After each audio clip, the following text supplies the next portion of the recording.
আমাদের গ্রামে কৃষ্ণ ঠাকুরের দধিকাতা অনুষ্ঠানটা ঠিক এইভাবে পালন হয়। ওয়েলকাম সবাইকে। তোমরা যদি এটা দেখতে চাও আমার ব্লগটা কিন্তু তোমাদের দেখতে হবে। আমি সকাল সকাল ঘুম থেকে উঠেই দেখতে পাচ্ছ ফ্রেশ হয়ে একটু স্কিন কেয়ার করে নিলাম।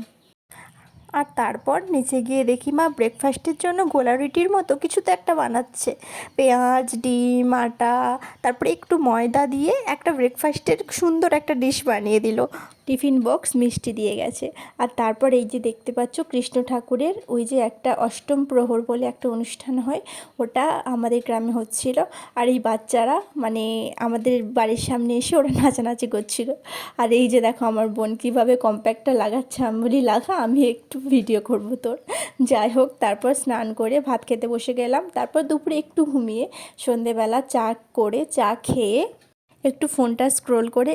আর এই যে দেখতে পাচ্ছ আমাদের ঘরে এই লাইটটা না আমার খুব ভালো লাগে দেখতে। যাই হোক।